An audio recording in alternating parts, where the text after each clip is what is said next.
I was in my early 20s then and had just returned to my hometown for summer break from college. After finals and an almost 7-hour drive from Tallahassee to Fort Lauderdale, I wanted nothing more than to go to sleep for about a week. My dad gave me a day to rest and then proposed an adventure. Usually I would have been a lazy asshole and said maybe another time, but this sounded too great to pass up. My dad was in the boat business. He had just sold a boat to a client overseas, and the shipper that he usually used was booked. The plan was simple. We would drive the boat from its dock just south of Fort Lauderdale to the port of Jacksonville.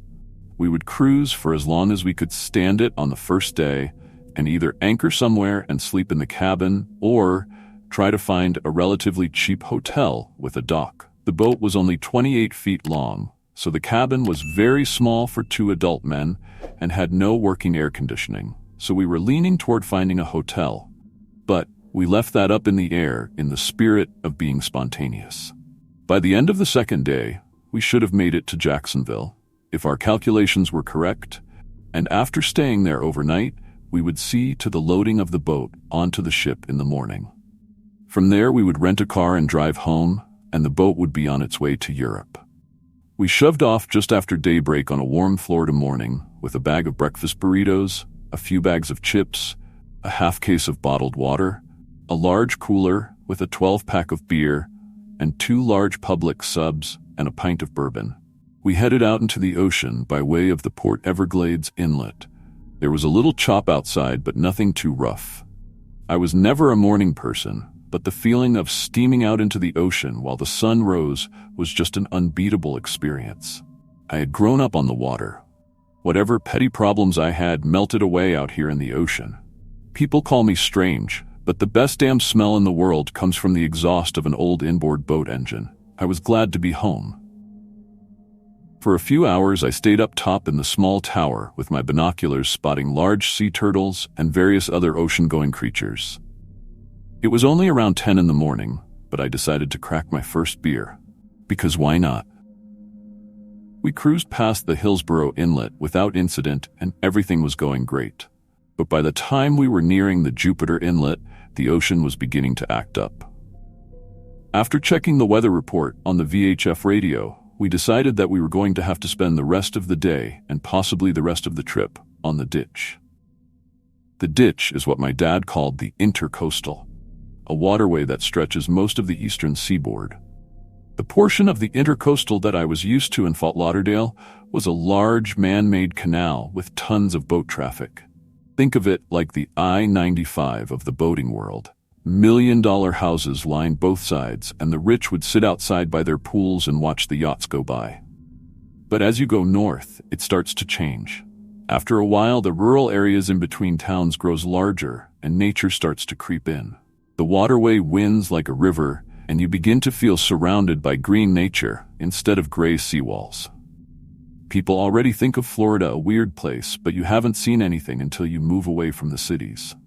Rural Florida contains a special kind of strange that is hard to convey in words.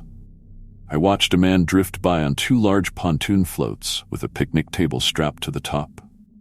He was puttering along with a trolling motor and was selling hot dogs for $1 each while dancing on top of the table.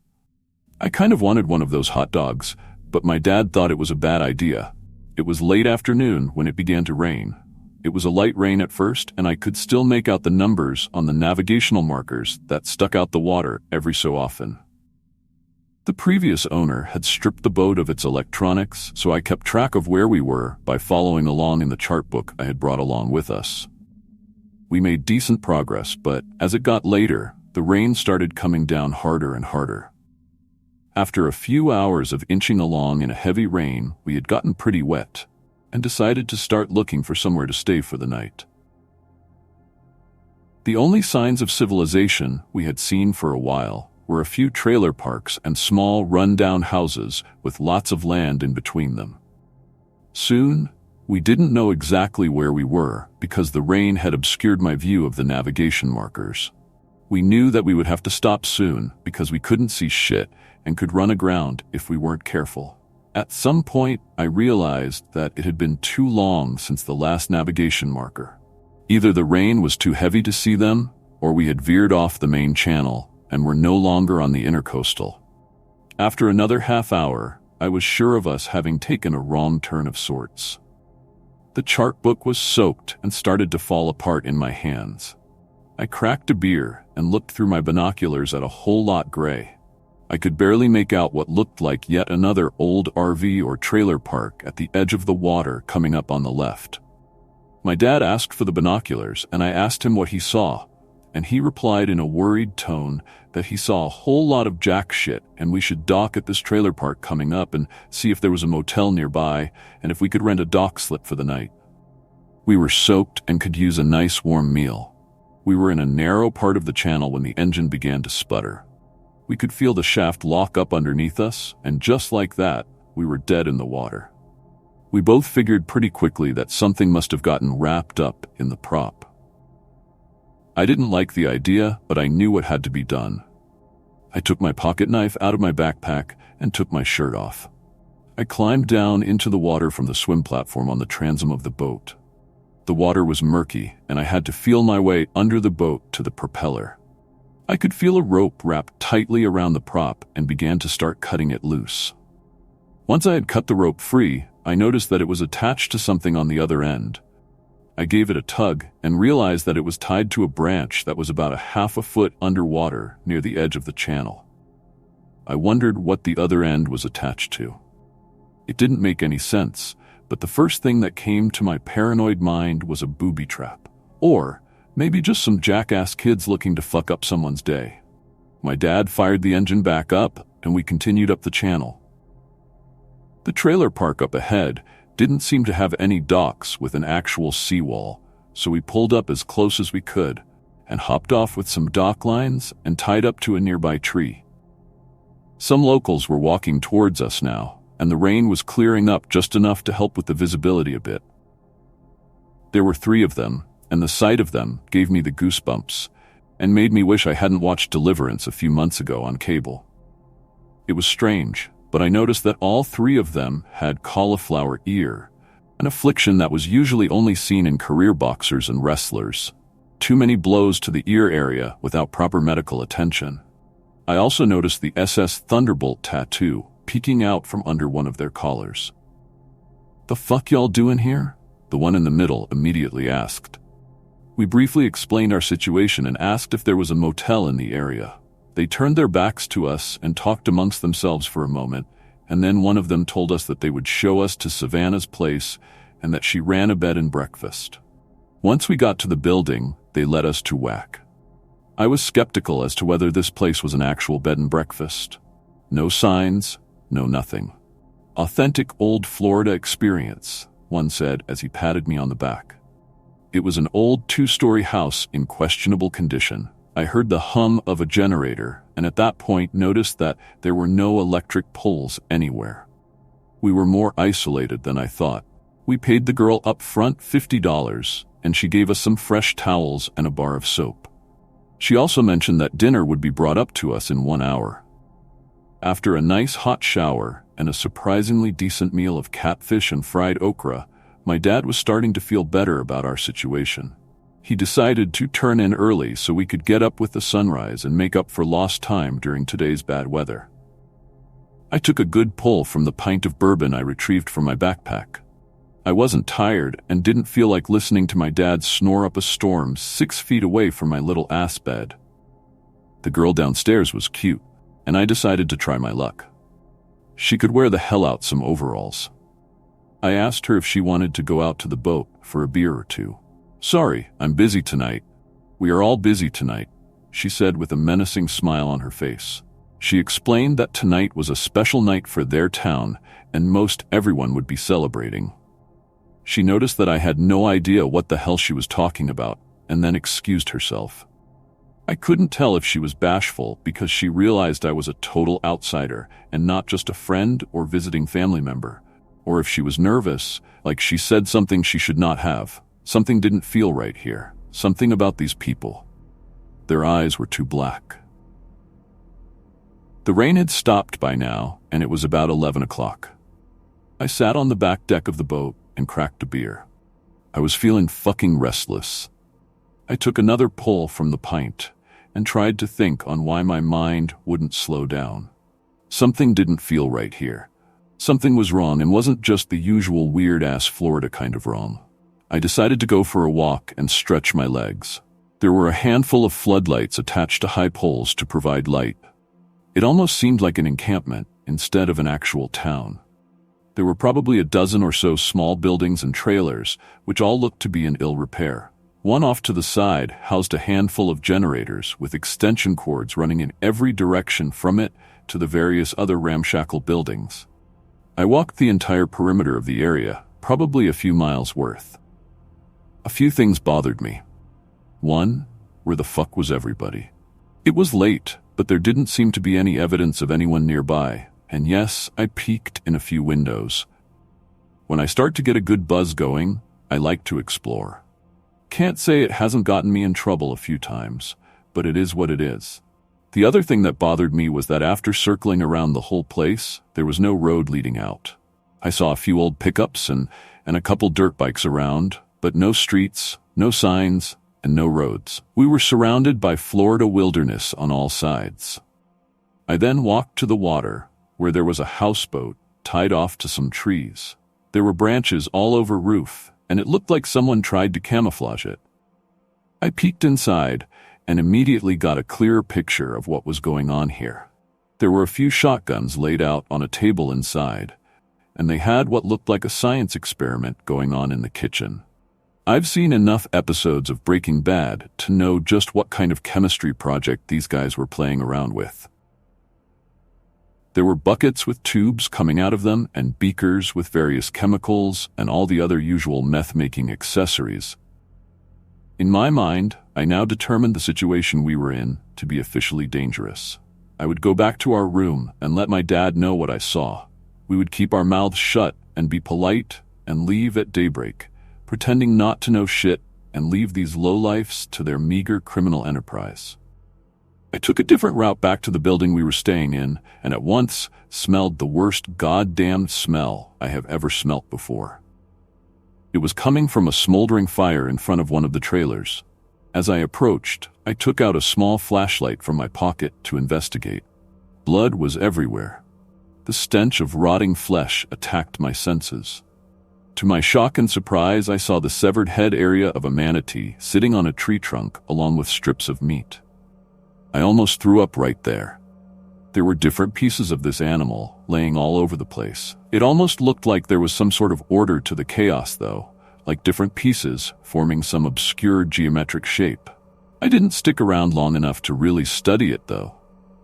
I took another swig of whiskey and muttered to myself and walked just a little faster towards our building. These fucking degenerates are eating a goddamned endangered species. I was saying to no one in particular as I tripped over a small boat anchor sticking out of the ground. There were 3 of them, each a few feet apart from the next. Each one was attached to a rope going towards the water, which was only a few yards away. I knew this must be how they tied up their small john boats that they used for fishing. All the boats were gone, though. Almost midnight, and they were all out. I looked out over the water and could just barely see a campfire going on, what appeared to be a small island further down the channel. On the rest of my walk back to our room, I tried to think of what kind of shit they were all up to on that island. Why not just celebrate or hold whatever backwoods ceremony they wanted right here where they lived? They were already well enough isolated, and I don't think they all went out there because of us. Hell, they could have just shot us and sank the boat offshore if they wanted. After I got back to the room, I laid down and closed my eyes, but I didn't sleep. I clutched my knife so hard my hand hurt. I had to know what was going on here. A little after 6 a.m, we went downstairs and were greeted with a smile and hot scrambled eggs, steak strips, and grits. After finishing up breakfast and gathering up our stuff, one of the men led us back to our boat and told us to have a good rest our trip. He said that he and his people looked out for their own kind if they were in need, but that if we ever came back, he would personally grind us up and use us for fishing chum. We chuckled, as if it were a joke, and parted ways. I had to know what was on the island. There was no way in hell I could live the rest of my life without knowing. Despite a deep feeling of dread on an almost cosmic level, I was drawn to that damn island. My dad thought it was a stupid idea at first, but eventually agreed. I convinced him to drive by the island so I could hop off while he drove me around to the other side. So the inbred manatee butchers back at the encampment wouldn't see the boat stopped in front of their secret island meeting place. I walked hesitantly towards the middle of the island. I saw a few shacks and tents, but for the most part there wasn't anything out here. The fire had gone out but was still smoldering. Trails of black smoke still rose and drifted down and across the bushes to backside of the island. I had expected to discover sometime terrible there, but what I actually found was much worse. I thought possibly there would be more manatee carcasses or some other weird animal sacrifice. Hell, I even mentally prepared myself to find human remains or a giant meth factory. But there wasn't anything like that. There was a structure built of sheets of plywood and aluminum siding. It was roughly 15 feet long by 15 feet wide. A sheet of plywood on hinges acted as door on one side of the structure. I approached slowly and with great caution. As I got closer, I heard a voice call out to me. I knew you wouldn't ever leave here without knowing what was what. I walked around the corner of the structure to see the big guy with the thunderbolt sitting in a lawn chair and smoking a cigarette. He spat on the ground and looked up at me. Sometimes people just got to know. It calls to them. For others, they could stare at the damn thing all day and it wouldn't do shit. I think it's been a call-in to you. Am I right, you slick little Yankee shit? I was born in Florida, you asshole, I said in dignity. Not this Florida, son. Not this Florida. He rose from his chair and flicked his cigarette at me, and it bounced off my chest. Well, you might as well go on in now, son. He motioned a door with his hand, and to my surprise, he turned around and started walking away. He kicked over a bucket and called it a motherfucker, and spat on the ground again before I lost sight of him through the bushes and trees. I pulled open the rickety door and entered the structure. The inside of the structure had a dirt floor. There was a circular hole in the far corner of structure leading down. There appeared to be a wooden ladder propped up against the side of the hole to allow easy access to whatever was further below. In the middle of the room, on the floor, there was an object. There was a gray bed sheet draped over it. I knew that the key to everything was under that sheet, and I carefully removed it to get my first glance at the thing. The object was about 3 feet high by a foot wide. It was a black rectangular-like thing.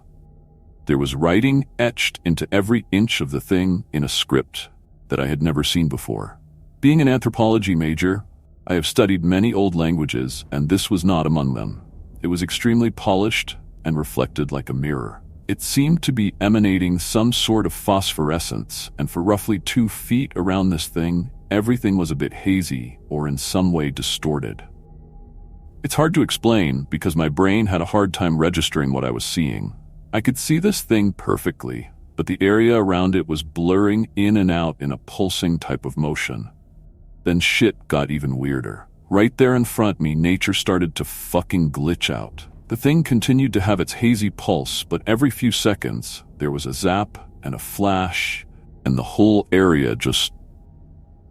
I don't know what I saw, and I don't think I'll ever be able to explain it, but there it was. The matter in front of me sliding and melting around and then instantaneously reforming itself in a bright flash. Along with these flashes, there was a sensation of lightning in my brain, an extreme sharp pain inside my temple that made me collapse to my knees and just stare at the absolute mind-fucking horror playing out in front of me. There was a low buzzing sound that made my eardrums feel like they would soon blow out. Somehow I made it back to my feet, and with my hands and arms, I tried to physically twist my head away from looking at the object. I know it didn't want me to leave. It was consuming me. I could see matter entering the object and not returning. It wouldn't let me turn away. I felt myself leaving this world. I wasn't afraid of death so much as I was afraid of where this thing was taking me. My mind flashed with images and sounds that my brain could barely compute. I could feel blood running down my eye from my nose and ears. I could feel a dead city on plane of pitch-black existence with endless towering structures built of pulsing organic matter. I could feel the stench of the place, and it was unbearable, and the sensation of rotting flesh filled my nose and throat. With the last of my will, I took the knife from my pocket and flung it open and jammed it into my thigh and twisted the blade. I concentrated fully on this new agony and closed my eyes and turned quickly around and hobbled out the door and towards the boat. I scratched at a bone with my knife, and the pain was so intense that the object was not able to break through my thoughts. The man from earlier was nowhere to be seen. My dad saw I was injured and helped me into the boat. I was drifting in and out of consciousness as my dad throttled up the engine and opened the boat up all the way and went out the next inlet and cruised 10 miles offshore before turning north. We wrapped up my leg and I slept for the rest of the day. I didn't want to think about the thing that I saw. I told my dad I had found another cut-up manatee near the fire pit and that I fainted and hit my head on a rock and the knife accidentally jammed into my leg. I didn't think anyone would believe my story. I didn't sleep for a week and finally decided I had to do something. Even if it was a small something, I put in an anonymous phone call to the FBI field office in Miami from a payphone and told them there was what I thought appeared to be a domestic terrorist militia living out in the middle of nowhere with dangerous technology that couldn't be explained.